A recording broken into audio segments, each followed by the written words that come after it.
बारिश में तंदूरी मोमोज बेचने वाली बहू। 4 घंटे हो गए हैं लेकिन ये बारिश तो रुकने का नाम ही नहीं ले रही है। दादा दादी, हर बारिश में हमारी ये छत क्यों टपकती है? पता है, मेरे सभी दोस्त मेरे घर का मजाक उड़ाते। भगवान ने हमें इतना गरीब क्यों बनाया? पता नहीं बेटा, ये तो वही जाने कि क्यों उसने हमारी किस्मत इतनी दर्द भरी लिखी है। टपकती छत से सब परेशान होते ही हैं कि तभी राधिका चिकनी मिट्टी और कुछ पन्नी लेकर वहाँ आती है। जैसे ही बारिश रुकेगी तो चिकनी मिट्टी को हम पूरी छत पर अच्छे से लगा देंगे और उसके ऊपर ये पन्नी भी उड़ा देंगे। ऐसी हालत में भी तो हमारे लिए कितना कुछ कर रही है।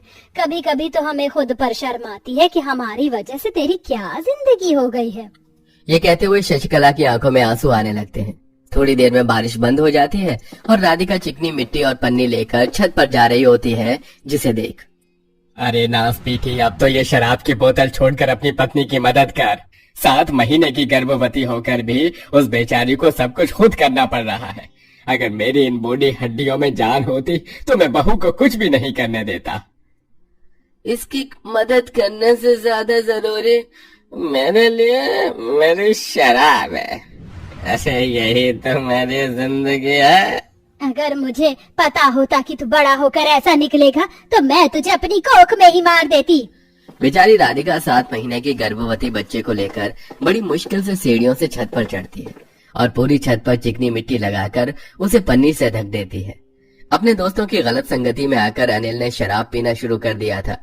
अनिल शराब पीने में इस तरह मदहोश हो जाता है कि उसे अपनी गर्भवती पत्नी, 5 साल के बेटे और बूढ़े माँ बाप का कोई होश नहीं रहता। राधिका बहू, ये आटा कहाँ से आया? घर में तो था ही नहीं। दुकान से लेकर आई थी, बड़ी मुश्किल से दुकान वाले ने ये 10 रुपए का आटा दिया है। आज तो उसने आटा दे दिया, लेकिन कल से क्या होगा? मैं आप लोगों को क्या खिलाऊंगी? गरीबी के चलते पूरे परिवार को हर दिन भुखमरी का सामना करना पड़ता था, जिसमें सबसे ज्यादा खराब हालत गर्भवती राधिका की होती थी। राधिका आटा गूंथ चूल्हे पर रोटियां सेक रही होती है कि तभी बाहर बादल गरजने शुरू हो जाते हैं और देखते ही देखते तेज बारिश होने लगती है, जिसके चलते उनके घर के अंदर अब पानी आने लगता है। हे भगवान, ये क्या? अब छत से पानी टपकना बंद हुआ तो घर के अंदर पानी आ रहा है। शशिकला जैसे ही घर के अंदर आ रहे पानी को रोकने जाती है कि तभी उसका पैर फिसल जाता है, जिससे उसकी कमर में काफी चोट आती है। मेरी कमर। माँ जी, आप ठीक तो हैं? ज्यादा दर्द तो नहीं हो रहा? राधिका अपनी सास शशिकला को खाट पर ले जाकर लिटा देती है और सारे पानी को साफ करने लगती है। लेकिन इस बीच घर में पानी घुसने की वजह से राधिका की बनाई हुई सारी रोटियां गीली हो जाती हैं, जिसके चलते आज भी पूरे परिवार को फिर भूखा सोना पड़ता है। अपने परिवार की ऐसी हालत राधिका अब बाहर काम की तलाश में जाती है, लेकिन गर्भवती अवस्था में राधिका को कोई भी काम नहीं देता। अब मैं क्या करूं? मुझे तो कोई भी काम नहीं दे रहा। पूरे परिवार ने 3 दिन से कुछ भी नहीं खाया है। भगवान, अब तू ही मेरी कुछ मदद कर। अपने परिवार का पेट भरने के लिए राधिका बाजार में लगे कई ठेले वालों से खाने की मदद मांगती है, लेकिन हर कोई उसे भिखारी समझकर भगा देता है।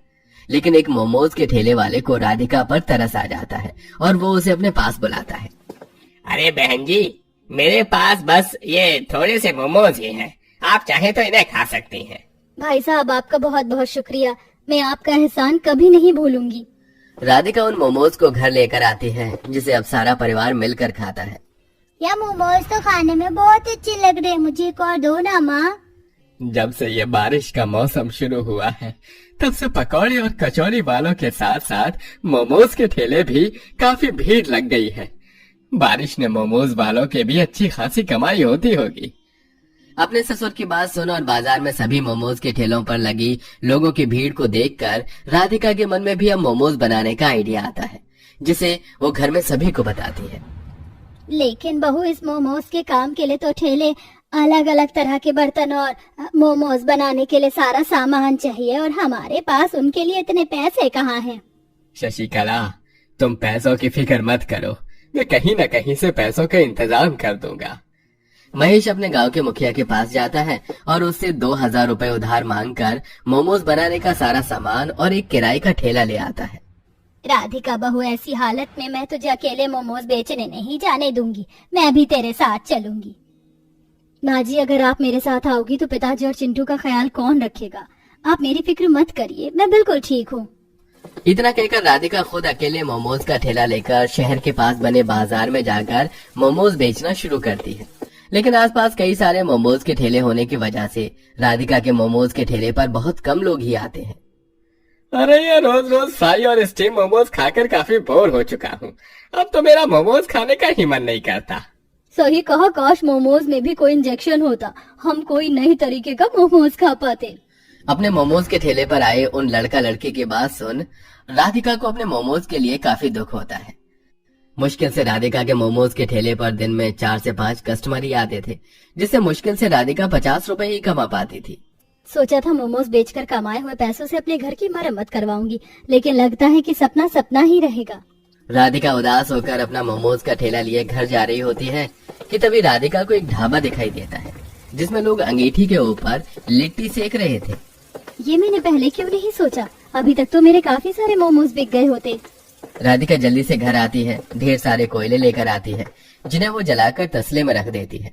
और अगले दिन राधिका पनीर और वेज के ढेर सारे मोमोज बनाती है और उन सबको अच्छे से मसाले में मैरिनेट करके एक बर्तन में कोयला रखकर उस कोयले का धुआं देती है। और अब उन सभी मोमोज को लोहे की सीख में लगाकर उन्हें अच्छे से कोयले पर सेकती है। अरे बहन जी, ये कैसे लाल लाल मोमोज हैं? भाई साहब, ये तंदूरी मोमोज हैं। क्या तंदूरी नान तो खाई है, लेकिन ये तंदूरी मोमोज पहली बार देख रहा हूँ। भाई साहब, एक बार खाकर तो देखिए, आपको ये तंदूरी मोमोज बहुत पसंद आएंगे। राधिका के कहने पर वो कस्टमर जैसे ही राधिका के बने हुए तंदूरी मोमोज खाता है। भाई साहब, आप कुछ बोल क्यों नहीं रहे? क्या आपको ये तंदूरी मोमोज पसंद नहीं आए? अरे बहन जी, सिर्फ पसंद नहीं बल्कि बहुत ज्यादा पसंद आए हैं। ये तंदूरी मोमोज तो सच में बहुत ज्यादा बढ़िया है। अरे भाई, मैं तो रोज रोज एक ही तरह के मोमोज खाकर पक गया था, लेकिन अब मैं रोज तंदूरी मोमोज खाऊंगा। मेरे घर के लिए भी पैक कर दीजिए, आज तो मेरे बच्चे तंदूरी मोमोज खाकर बहुत खुश हो जाएंगे। उस कस्टमर को अपने तंदूरी मोमोज की इतनी तारीफ करता देख राधिका काफी खुश हो जाती है और सिर्फ एक कस्टमर से ही राधिका काफी अच्छे पैसे कमा लेती है। और अब कई लोग राधिका के तंदूरी मोमोज खाने के लिए उसके ठेले पर लाइन लगाकर खड़े हो जाते हैं। मैं तो कभी सोच भी नहीं सकता था कि सिर्फ 30 रुपए में तंदूरी मोमोज मिलेंगे, वरना किसी बड़े होटल में जाओ ना तो 1000 रुपए का एक अच्छा खासा बिल बन जाता है। अरे अब तो मैं तो हमेशा तंदूरी मोमोज खाने के लिए यहाँ आऊंगा। इतने सस्ते और अच्छे तंदूरी मोमोज तो 5 स्टार होटल में भी नहीं मिलेंगे। तंदूरी मोमोज को बेच बेच कर राधिका धीरे धीरे से पैसे इकट्ठा करने लगती है, लेकिन ये सब करना राधिका के लिए अभी इतना भी आसान नहीं था जितना वो समझ रही थी। ये अचानक मौसम इतना खराब कैसे हो गया? अगर थोड़ी बहुत भी बारिश आई तो मेरे तो सारे मोमोज खराब हो जाएंगे। और अभी तो एक भी प्लेट मोमोज की नहीं बिकी है। भगवान कृपया करके आज बारिश मत करना। राधिका भगवान से बारिश न होने की प्रार्थना कर ही रही होती है, लेकिन तभी जोरों की बारिश हो जाती है, जिसके चलते राधिका के सारे तंदूरी मोमोज बारिश में गीले होकर खराब हो जाते हैं। बेचारी राधिका आंखों में आंसू लिए बारिश में भीगते भीगते अपना मोमोज का ठेला लेकर जैसे ही घर पहुंचती है तो देखती है उसके सास ससुर और बेटा घर के बाहर खड़े होकर रो रहे हैं। क्या हुआ आप लोगों को? आप इस तरह बारिश में रो क्यों रही हैं? ज्यादा बारिश होने की वजह से हमारे घर की दीवार अंदर की तरफ झुक गई है, न जाने कब गिर जाए।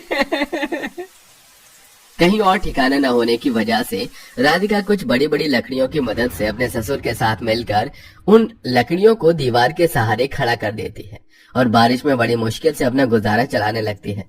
अपने परिवार की इस तरह की हालत देख अब राधिका शहर के बजाय गाँव में ही अपने तंदूरी मोमोज बेचती है, जो अब गाँव के लोगों को भी काफी पसंद आता है।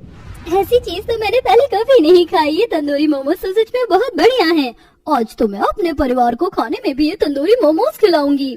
गांव के लोगों को राधिका के तंदूरी मोमोज इतने ज्यादा पसंद आते हैं कि शहर से ज्यादा गांव में राधिका की कमाई होने लगती है, जिसके चलते राधिका जल्द ही अपने घर की अच्छे से मरम्मत करवा देती है और पूरे परिवार की जिंदगी ठीक होने लगती है। यहीं ये सब देख अनिल को भी अपनी गलती का एहसास होता है और वो अब हमेशा हमेशा के लिए शराब को छोड़ देता है। मैं शराब के नशे में इस कदर खो गया कि मुझे आप लोगों का दुख दिखाई नहीं दिया। जो मुझे करना चाहिए था वो सब ऐसी हालत में तुमने किया। न जाने किस मुंह से मैं आपसे माफी मांगू। ऐसा मत कहिए, शराब तो अच्छे अच्छे इंसान को अपने परिवार से जुदा कर देती है।